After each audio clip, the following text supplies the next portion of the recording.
The anime begins by explaining a little bit about Ark Earth Online. In this online role-playing game, there is no fixed story because, unlike other releases, this one is characterized by each player discovering different special abilities on their own and creating cities, kingdoms, or empires through the kings they choose. The thing is that of all the characters you can choose, the race that suffered the most because of the wars was the wizards until one day came the Kingdom of Alcait, ruled by Solomon, a little bread who decided to build a place to shelter all the wizards who had nowhere to go, and thus begin a new story with his 9 wise men, a group of players with unimaginable power where we will meet Dunbalf, our protagonist, or well, his version of the game. This cool old guy is not only one of the strongest summoners in the whole kingdom, but also the right hand of the emperor, who one day summons him to his throne to ask him to defend the city against an army of goblins, and both speak with a rather serious attitude that intimidates even the nobles of the place. But ironically, all of this is a facade because in reality, these two are friends both in the game and in real life, confessing that the protagonist was the one who helped Solomon create the Empire of Alcait, which by the way was inspired by the movies they watched together in their free time. Likewise, Dunbalf is not going to disobey the king's orders just because they are friends, so after talking for a while, our old man goes to his palace to prepare everything he needs, but not before finding out about the movements of the other 9 wise men, because on the way we meet Lithalia, an elf from Luminaria, who tells him that her master is already clearing the northern border with her attacks, and further on he meets Emeratit, who also tells him that Sol Howl, another of his companions, is taking care of the southern border. With this in mind, the protagonist arrives at Mariana and Cleo's, his servants in the game, and collects everything he's going to use to go to the central zone of the attacks, which he cleans up very easily with his Dark Knights and all the magical artifacts he has in his inventory, because at the end of the day, let's not forget that he's one of the most powerful magicians in this game and that his specialty is to summon super powerful creatures that help him to be even more invincible, giving him the title of Dunbalf, the Army Man. However, days after this mission, the news is confirmed that our old man has disappeared without a trace, something that obviously worries the entire Alcait Empire. But to understand a little better what happened to him, we have to go to some mountains far from the place where we find a beautiful albino who spends weeks exploring the areas near his home. Since this young girl with white hair has become the new form of the protagonist, this is now his home. He explains that he experienced a radical change by using the makeup box, an artifact that enables you to edit your character's physical features. However, he fell asleep, and when he woke up, the changes had been applied and the box had disappeared. After some time, Luminaria arrives at Solomon's castle to discuss a few things. Apparently, this world is much more real than they had initially imagined. In the last 30 years that have passed since the last events, not only Dunbalf has gone missing, but significant changes have occurred in the kingdom. For instance, the floating island is no longer there, and more importantly, the NPCs now have their own lives, meaning they are real humans within this game. To check this part, the main character visits his servant Mariana in his lair. Mariana now has emotions and feels happy to be with her master. However, she doesn't recognize him and asks him who he really is. Here we discover that the main character needed to preserve the elderly man's good name and move forward with the world's history. To achieve this, they took on the persona of Mira, a humble follower of the 9 wise ones who was tasked with managing their life while they were confined in a mystical realm. The best part is that Mariana believes the lie easily and they become immediate friends. Ignoring the fact that the young girl faces one of her first challenges as a woman, Solomon calls her back to his palace to meet the other wizards. He also informs her that the Goblins have returned because of recent sightings of 2 groups, one under Luminaria's control and another that Mira has to handle due to her experience in fighting against low-level demons. However, since some nobles doubt the abilities of the little girl, the king sends a backup team just in case she cannot defeat all the monsters. This seems unnecessary since the girl defeats a giant chicken with just one blow, even though it regenerates due to an energy mist. At her command, she summons a powerful dark beast. She shows she can be just as strong as her supposed master. However, she realizes she is actually much stronger. Having this new body and being more connected to reality may not be so bad after all. Clearly, there are still some things she needs to learn about her new identity as a girl, like dressing appropriately and having good manners. However, what's important is that Solomon calls her back days later to inform her about the defense of the Great Kingdoms, which occurred in the game 10 years ago and is based on the initial empire that the player chooses when creating their character. Unlike the creations of players, these cannot usually be destroyed. However, one day an enormous number of demons descended from the sky, and a war so devastating occurred that left these 3 areas destroyed. The defense treaty was devised, and in summary, it was a 10-year truce period to restore everything they lost in this battle. Because that was a long time ago, the contract is close to expiring. When the peace ends, Alcait's empire could be attacked. The only protection against danger is the Union of the 9 Sages. All of them are inside the server, but only Dunbalf has appeared so far. Anyway, our beloved heroine is taking part in a mission to gather all of her companions to save her home. After analyzing the map and making a list of the missing individuals, she sets out to find Soul Howl, a magician who resides in a catacomb outside of the city. Fortunately, he is easy to locate because he only has a shelter. Mira faces some difficulties on her way to Nebrapolis. She collides with a zombie and encounters a child who requests her to go to the dungeons to visit her dying parents. This is where she meets Tact and a group of adventurers, including high-level characters Emira and Zeph. They explore the Hall of Darkness with ease. It appears that the Mirror of Darkness is in this room. This Soul Howl artifact allows for communication with the deceased and happens to be one of the sage's most prized possessions. Therefore, going to Nebrapolis is the most reasonable option to retrieve it and return it to Alcait.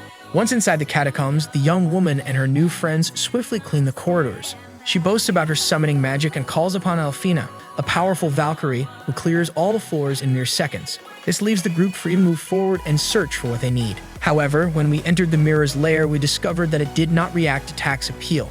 Instead, it responded to Zeph's plea. Through the crystal, Zeph could once again see his younger sister who had passed away years ago from a terminal condition. He was finally able to bid her a proper farewell, and they shared a touching moment that brought tears to their eyes. Anyway, the boy couldn't see his parents through the object, which suggests they are alive and maybe still lost in the dungeon where they vanished. After a bit, Mira says she'll check out the 6th floor of the catacombs where her mission's goal is. Her friends get excited at the thought of going there and ask to join her to see if the Adventurers Guild rumors are true or just lies to keep them away from Nebrapolis. While walking through the catacomb corridors, Emra tells the waifu some interesting things about Howard, an old friend of Solomon's. Howard may be connected to the frequent appearance of lower demons in Alcait. Therefore, it is important to find out if he is still alive or has left with the one above. However, the young lady will deal with that topic later. We arrive at the castle in the depths of the earth, which didn't seem to have anything inside at first. However, everything was hidden behind a magical seal. This seal protected the identity of the throne room, Soul Howl's laboratory, a luxurious mansion, and most importantly, his beloved who was also hidden there. Although it may seem strange, this person is a wizard who practices necromancy and has a strange affinity for the dead. Due to the demon's blessing, she is able to preserve her appearance even though she has passed away and her body has become stiff. Anyway, the waifu couldn't find the sage she was looking for, so she joined the group to head back to the surface. However, as they were leaving, a whirlwind erupted in the middle of the water, taking out a level 3 count or Wolfbane. This is a soul hunter, a strong demon that can handle Mira's creatures. However, despite its size, it can't beat Damwolf's small figure. Ironically, thanks to her lighter and more flexible body, she can use her immortal art more effectively. So with a few kicks and fancy moves, she wins. The waifu easily defeats the Count, and having already showcased her summoning abilities, she lies to her new acquaintances, claiming to be a disciple of the old man. This is why she possesses such impressive skills and energy management. After returning to the surface, Emira and the group bestow upon Mira the title of Hero Reincarnate. Meanwhile, an army of zombies and earth golems have invaded the city. During the incident, our young girl finds one of the guards who rode with her in the carriage. He tells her everything that happened starting from noon when the attack occurred, despite it usually happening at night. He also explains the successful containment method involving the royal guard and the city's mages that has temporarily halted the invasion. With this in mind, Mira chooses to call upon the Seven Sisters. They are a group of exceptionally powerful Valkyries with distinct personalities, weapons, and abilities that make the area cleanup effortless. They even possess a unique attack to obliterate a half-demon, producing artificial mana for the zombies in just one strike. After killing all the enemies, the girl and her friends go to a bar to celebrate their victory over the city. There they meet Cyril, the leader of Emra's guild, and the others. Mira is a kind-hearted person and likes adventurers, so she decides to split the loot from the catacombs and battle with everyone. This way, little by little, they can get better weapons and potions. However, what matters here is that Cyril invites our young girl to have lunch with him tomorrow at a restaurant, which immediately makes her suspicious because she sensed something odd about his demeanor from the start. To everyone's surprise, this guy is actually human from her world. She couldn't check the character's data due to game bugs, which led her to doubt the little guy's identity. Now that they can see each other face to face, she has proved her theory. In addition to everything else, she finds out that her suspicions about her emotions while playing Ark Earth Online were correct. Cyril explains that it all began on a rainy day when he helped a woman in distress called the First Day because it was when he first experienced pain, fatigue, and the inability to exit the game. In reality, both he and Mira are stuck in the game. The rest of the recent developments include NPCs with emotions, more realistic time, and sensations. In short, they took the opportunity to experience life in a different environment, with different people and bodies. Anyway, they are both pleased with their decisions. They say goodbye, and the waifu returns to Alcait's empire. She is received with much joy and a few laughs. We observe that missions are happening frequently to make life unbearable for Mira.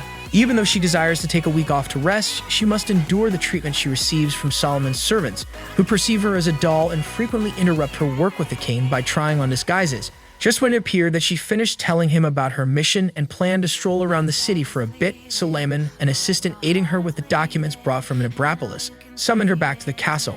They had to review a problematic document. It appears that amidst the papers, there's a page with details on the Heavenly Light's Holy Grail. Simply put, it's an object that Sol Howell has been investigating for years to perform his necromancy ceremonies. Upon hearing this, Solomon wanted to contact Mira to assist him in understanding the required materials to locate the object. However, first they needed to go to the vault, where the emissary of the Crescent Moon has safeguarded an extensive collection of books containing the world's knowledge. On the third level, it will locate all data related to the Holy Grail. Ironically, even though we are in the supposed real-world, game rules are almost the same. To get to the vault floor, you need to gather some minerals from the copper ruins. However, this task can be tedious. To save effort, our waifu sent a couple of their pets to handle it. However, just as the group was leaving the cave, they were attacked by giant bears. Despite summoning a dark knight for this mission, the group was defeated due to the overwhelming number of bears.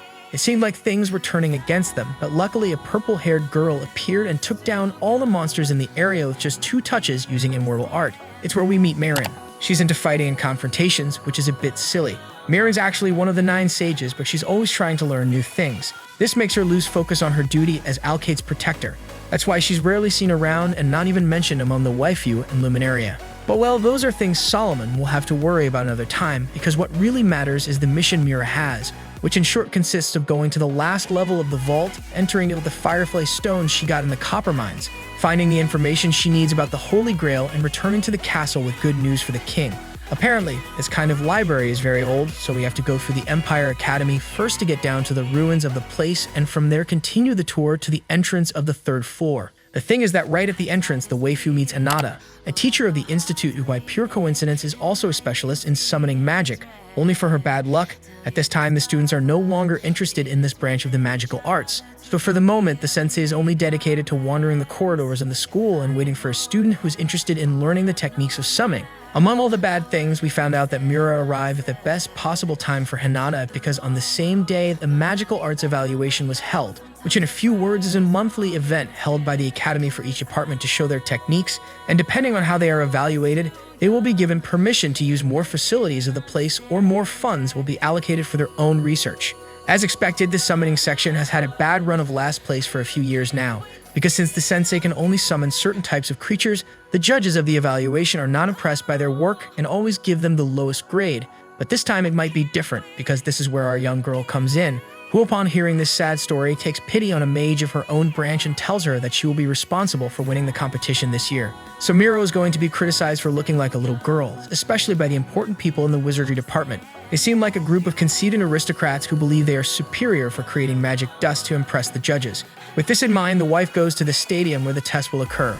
After examining the area, she realizes that she cannot summon something so grand or the entire place will explode due to its size. As they are the final act, she decides to come up with something impressive, powerful, and guaranteed to secure their victory. After watching hours of magic tricks and glitter, it was Mira's department's turn. Mira confidently told Hinata that this was just a simple children's game. Without delay, she called Letitia, an angel who controls spiritual magic through her voice. Letitia not only sang beautifully, but also released very destructive sound waves. Her performance earned the admiration of the entire audience and, more importantly, the judges of the evaluation of magical arts. The issue is that Carius, a difficult wizard, is opposed to the young girl winning the competition prize because of her gender. He believes it is impossible for someone like her to master the invocations. With the academy director's permission, he is hindering her progress. He decides to challenge her to a fight to prove who is stronger, but Mira summons an army of dark knights without hesitation, proving that she is indisputably the most powerful in the field of summoning. Ignoring all of these actions, it just so happens that Cleos, one of Dunbalf's former NPC servants, now works at the same institute. He was originally released to work as a substitute in the summoning tower and apparently witnessed the fight from a distance. It was then that he realized Mira's true identity and recognized her as a master of this magic, as she was the only one able to deduce it. Our waifu views this as a caution to consider how to disclose her secret to others, especially Mariana, who believes that her master will return eventually and currently is taking care of our waifu. Consequently, our waifu is concerned about this matter. Nevertheless, presently, the essential concern is to obtain the information since we have access to La Boveda. Once we are home, we can come up with a solution to this predicament. Though it may seem strange, Hinata requests that the young girl accompany them to the 3rd floor. Hinata aims to exhibit her summoning techniques to her new teacher, learn more about the magic's secrets, and improve enough to become an academy-worthy sensei. Ironically, the small creatures she creates with her powers are adorable at first, but still possess the same abilities as Cleo's giant, speedy salamander. This is a good indication for Mira's friend's future. After cleaning the first 2 floors, we reach the entrance of the 3rd level. We can open the area our partner is searching for by placing the glowstones on an altar. The advantage is that within the location, there is a map that prevents wandering and facilitates accessing the shells containing details on the Holy Grail materials. Excitingly, the Grail is held at the bottom of the maze, protected by a couple of puzzles. However, these are simple puzzles, such as the Rubby Cube, which present no significant challenges for Hinata as she typically tinkers with them during her free time in class. Already in the store aisle, Mira finds a rock with writing in the fairy language. To avoid missing anything important during translation and save time deciphering it, she decides to summon the Great Pam. Pam, despite having the appearance of a baby, is a powerful rainbow spirit that has outlived everyone else in this world. Thanks to this small device, we learn that the 10 statues in the room are part of another puzzle. To solve it, we must turn them from left to right, following the order of the symbols. When the group follows Pam's instructions, they successfully move the stone in the center and uncover the area where the books of materials for Mira's artifact are kept. However, not everything went smoothly. In one situation, the small ghost took a book she shouldn't have and triggered all the vault's defense systems. Therefore, the waifu had to quickly make copies of the sacred text and leave before the doors closed to attempt to steal it. In the end, nothing worsened and all of them went home. Hinata and Cleo's returned to the academy, while the young girl took the mission info to Solomon's castle. The only issue with all of this is Dunbalf's identity. The king believes that if she has already disclosed her identity to one of his servants, it would be fair for Mariana to hear the truth too. Let's not forget that she is in this world solely to serve her master and her life literally depends on it. Mira thinks that since she's about to leave for another long trip soon, this is the perfect chance to rest. She decides to be honest with her partner, and despite feeling nervous and embarrassed, she heads back to her castle. Although her nerves sometimes make her doubt it's the right decision, she puts them aside. When the waifu sees the person she once called home crying after a long period of separation, she realizes there is no longer any point in hiding. Without hesitation, she reveals her true identity as Dunbalf and explains that she took on the form of a young girl to protect herself from life's harshness. At first, Mariana doesn't want to believe her. However, when Mira mentions the blessing of the fairies, Mariana becomes calmer and agrees to give her the chance to prove it. In basic terms, this thing is an agreement that the old man made with his workers, where they give him their lives in return for their unswerving loyalty at all times. It's a matter of renewing this spell to prove that the waifu is indeed the true sage of the invocation. As predicted, when they hold hands, the pack's light fills the room. Both share a gentle hug with tears of joy. Despite his new look, the feeling of security and gratitude remains the same as when he embraced the original Dunbalf. Days after, Mira departs to embark on her new mission to the Speaker's Forest, the location of the root of the sacred tree, which is over 3,000 years old. This should be the spot where Soul Howl can be found. With this plan in mind, the waifu calls forth her flying horse and embarks on a lengthy journey toward the southern region of the continent. However, the distance is immense, and despite hours and hours of travel, it seems as though they have not made any progress at all. To take a break, Kawaifu chooses to visit a fort in the area that was recently attacked by monsters and is currently undergoing reconstruction. One night, a knight shares that a mighty monster invaded their territory and rampaged through everything in its way. Since then, the knight reports that it has been attacked every day, and even now, there is a strong sense that it will happen again at sunset. However, right now, the most important thing is to tend to the injured after the disaster. Since our young girl is the quickest to travel, the boy requests that she take Melissa with her. Melissa was the woman who acted as a distraction to save her comrades from the monsters but ended up getting torn limb from limb as a result. The problem is that before approval, the waifu requires an inspection, and as she suspected, this girl was under Mesopoison's influence, a substance that not only nullifies natural healing but also limits the impact of all drugs and elixirs. Both the poisoning incident and the Blizzard Eagle encounter increase Mira's suspicions because they both seem out of place on this continent. Mira plans to investigate this later, but first, she uses her summoning magic to call a snake with rare healing powers capable of curing any disease and removing toxins from the girl's body. Once the injured people are safe, it's time to deal with a monster. To do this, gather soldiers and call upon a divine knight. Gain the trust of the local community before descending into the forest with the army and the waifu to confront the beast. The creature in question is a gorilla with thorns on its back, also known as a pointed-back tyrant. This creature is extremely strong and also has a group of monkeys accompanying it. The monkeys don't cause any real issues for Mira's magic. When the creature becomes angry, it is very powerful. However, the fort's soldiers don't just rely on it to do the work. Thanks to their teamwork and effort, they are able to defeat all of the monsters without assistance. These soldiers are no longer just NPCs who follow orders, they now have a heart and a reason to fight. At night, they celebrate their win with a party in their newly renovated shelter. At the party, our young girl meets a player from the real world who answers her questions about the behavior of things. They confess that human intervention causes these types of attacks or natural disasters. In both their worlds, everything they touch gets damaged or destroyed. However, in this game, there are even more powerful forces that govern these principles. Anyway, the waifu continues her main mission. In the sacred tree, she contacts the old guardian to ask if anyone else has come looking for the ancient root. He responds that they have had contact with other sorcerers and other branches of the tree corroborate that Soul Howl was here. The waifu is now one step closer to obtaining all the materials needed to create the Holy Grail. Just so you know, these spirits inform him about the East distortion, which is essentially the cause of all these anomalies. So keeping this in mind, Mira hops on her Pegasus and sets off on another journey to the primal forest to complete her assignment. The forest is a gorgeous place with an abundance of wildlife and nature, but Mira is focused on completing Solomon's request, finding the seeds of the founders.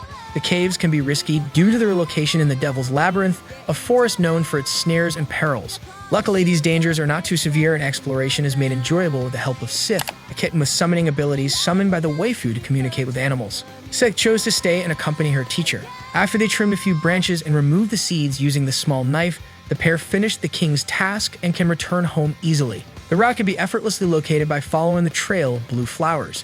Next, they must enter a colossal plant to be transported down a river and ultimately reach the surface. In the afternoon, while Mira and Sith were changing, a suspicious person showed up. He claimed to be collecting medicinal herbs, but our young girl didn't believe him. She investigated and found a lake spirit about to be attacked by the same guy. The monk interrupted and beat him up until he was pretty hurt. The waifu had intervened to see what was going on. Here we learn that this person belongs to the Chimera Clausen family. We also meet Blue and White, a couple from the Isuzu League. The Isuzu League is a group of diviners responsible for protecting the beings in nature. They fight against those who harm them, such as the Chimera. To carry out her mistress Kagura of the Seven Stars' wishes, Mira plans to investigate the base of the League, since Kagura is one of the 9 sages and she too has vanished from Alcait's empire. Mira hopes to uncover information about her previous comrade while she is there. However, they stop to rest halfway through their journey, this time in a camper where Emira and her friends are staying. They decide to celebrate their reunion by having lunch and updating each other on their recent activities. Cyril plans to head west after leaving the forest. This is where the waifu encountered the giant gorilla and the gang of criminals. As a responsible adventure companion, it is important to inform the guild boys of these potential dangers. They begin discussing their experiences over the past few months. Eventually, the leader brings up the Dark Heroes City, a place that was built during a crisis by a young man with unparalleled abilities. He defeated high-level demons effortlessly, without even laying eyes on them. In the end, the mysterious man left the city without saying anything. The residents decided to call him the Dark Hero because of his black clothes. They even named a new empire after him, which didn't surprise Mira since the little information provided matched Valentin's description. Valentin was one of the 9 wise men who was shy and reserved, but his actions were always kind and aimed at helping others. Anyway, the moment of tranquility is interrupted by an ambush on the leader of the merchants, as it turns out that a wave of monsters attacked the resource transports, and now the little group must unite once again to get to the bottom of this and end the thieves once and for all. The girl realizes something is wrong in the forest. As they explore, they see a lizard attacking a boy, but it's not from this continent. To make matters worse, a fog starts filling the area, making the mission more complicated, forcing them to keep circling around. To get straight to the point, Mira contacts Umeko and Etnor, 2 woodland creatures who confirm that something is amiss. They use their powers to inspect every corner and found that there is no spirit here to regulate the mana. This means that the only possibility is that Chimera Clausen is to blame because without energy flow regulation, the irregularities we have been observing will persist. With this in mind, and with her friend's help, our waifu is able to get to the area where the monsters took the resource caravans. Using powerful spells and movements, she and Cyril clear the area and discover a bag with a tablet bearing a symbol resembling demon blessing. However, upon touching it, Mira is teleported to an unknown time amidst the debris. It turns out that we are currently in a different dimension where the spirit of the young girl was sent to the past. Specifically, she ended up in an era dominated by powerful creatures called devils, who control their world using mana. To them, this energy is either everything or nothing.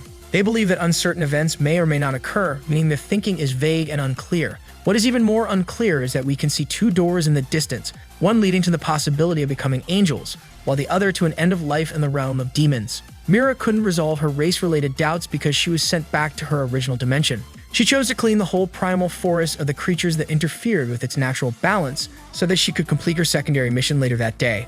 Then she said goodbye to her friends and continued towards the Empire of Alcait. Unfortunately, the place was besieged by monsters in the biggest attack ever encountered in the game. During these events, Solomon and his soldiers made a plan to repel the monsters, as they did 30 years ago. However, this time they lacked the 9 wise men to handle the situation. As strange as it may sound, Luminaria, the only known legend besides our young girl, is taking the day off to shop for clothes at the dress fair. They managed to convince her to help, and she was sent a carriage to take her to one of the borders where she can release her frustration by fighting the goblins. Here, the king becomes nervous as he sees that the waves are entering through another entrance. He notices that the woman is very powerful and can control multiple elements of sorcery. The king tries to convince one of his nobles to let him fight, but he is locked in the castle for his safety. Luckily, an unexpected visit from Cleos and Amaret takes care of the external problems.